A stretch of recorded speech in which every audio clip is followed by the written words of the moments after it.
Comme chaque édition, Alia Iveco présente l'ensemble de sa très vaste gamme. Le Tracker, c'est notre produit phare pour tout ce qui est travaux en chantier et carrière. C'est un produit qui est apprécié depuis de nombreuses années, notamment pour sa fiabilité et son châssis indestructible. Et cette année, il progresse avec les cabines Highland qui vont lui apporter plus de confort et plus d'ergonomie. Donc le Stralis, notre camion routier, qui a progressé très fortement grâce à l'arrivée des cabines Highway, High Street et High Road, avec un porteur de grande dimension pour les caisses mobiles, avec le moteur Cursor 11 présenté pour la première fois en version 480 chevaux et 2250 Nm, avec en première mondiale la version LNG sur la nouvelle cabine qui est maintenant intégralement produit en série à Madrid. Ladies and gentlemen, good luck. Welcome to the stand of the Truck of the Year 2013.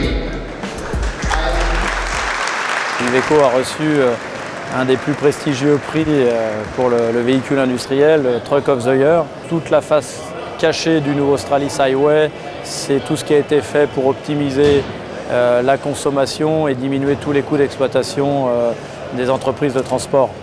On est dans un moment économique difficile et tout ce qu'on peut gagner sur le coût d'exploitation permettra aux entreprises de transport de traverser cette crise du mieux possible. Donc on est effectivement vraiment très fiers, très heureux et voilà, c'est le début d'un long succès qui démarre ce matin à Hanovre. À l'intérieur de ces cabines, on trouve deux séries. L'option IV Connect, qui est une radio multifonction, mais c'est également un outil d'aide à la conduite économique. En fait, grâce à cette radio, nous avons mis le moniteur conseil à bord du véhicule et ce moniteur conseil va pouvoir lui dire en temps réel de mieux utiliser le frein moteur, d'utiliser plus l'inertie, de changer de rapport. Et donc c'est un outil qui va permettre une évaluation et une émulation dans les équipes de conducteurs et qui va noter en fait d'abord en termes d'étoiles l'éco-conduite et après en détail va pouvoir dire sur chaque zone comment améliorer sa conduite. Mais c'est également une fonction qui est exclusive à Iveco, la surveillance du niveau d'attention du conducteur. Donc grâce au capteur d'ESP du volant, on va pouvoir savoir si la conduite est normale. Si des signaux de perte de vigilance apparaissent, il va y avoir un message pour le conducteur qui lui dit « Fais une pause, tu es en train de te mettre en danger et de mettre les autres conducteurs sur la route en danger ». Mais le gestionnaire de flotte peut également savoir si ces événements se produisent et peut donc réagir en adaptant les plages de conduite. Ce qui va nous différencier des concurrents, c'est que les notes qui vont être données au niveau de la consommation sont des notes absolues. C'est-à-dire que la note va prendre en compte la difficulté de la mission, à savoir est-ce que le terrain est difficile, est-ce qu'il y a beaucoup d'altitude cumulée ou pas, est-ce que la charge du camion est importante puisqu'on la calcule en temps réel et même on va aller jusqu'à intégrer les facteurs climatiques, à savoir la température qui joue sur la consommation.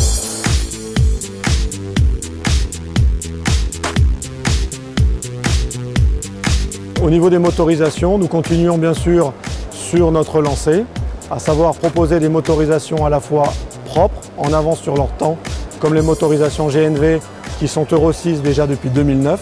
Nous sommes le seul constructeur à nous passer totalement de GR. Pour les gammes Eurocargo, Stralis et Tracker. Donc se passer de GR, c'est la fiabilité maximum, la simplicité maximum et c'est surtout aucune surconsommation au niveau des moteurs et des moteurs qui aussi auront des coûts d'exploitation les plus faibles du marché grâce à moins de maintenance au niveau notamment de la filtration.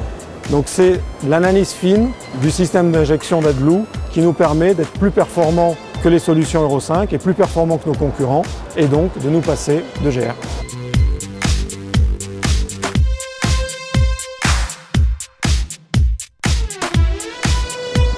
Au niveau des véhicules électriques, aujourd'hui nous attendons un grand succès en France puisque nous avons été retenus par l'UGAP sur le nouvel appel d'offres. Donc pour les 3 prochaines années, le Daily électrique est référencé à l'UGAP.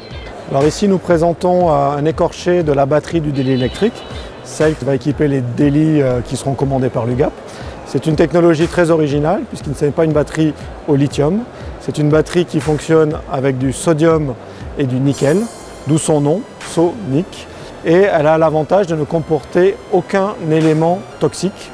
Et c'est une batterie qui est totalement recyclable aujourd'hui et assez facilement recyclable vu la taille des cellules qui la composent. Autre avantage de cette batterie, elle a une densité énergétique qui est nettement supérieure à toutes les technologies lithium aujourd'hui présentes. Alors derrière moi, nous avons un concept très intéressant sur base Daily qui nous présente ce que sera le Daily électrique dans un avenir assez proche, mais aussi qui est l'occasion de présenter des technologies diverses, notamment au niveau châssis, qui vont pouvoir arriver dans les années à venir. Donc c'est un véhicule qui cumule les avantages du diesel et de l'électrique. De l'électrique, il a le zéro émission en ville, zéro bruit. Et du diesel, il a la performance hors de la ville qui peut atteindre largement 1000 km d'autonomie, relativement peu coûteux. Cette architecture-là, c'est une architecture commune qui nous permettra de répondre aux besoins de véhicules électriques de 3,5 tonnes jusqu'à 5,2 tonnes.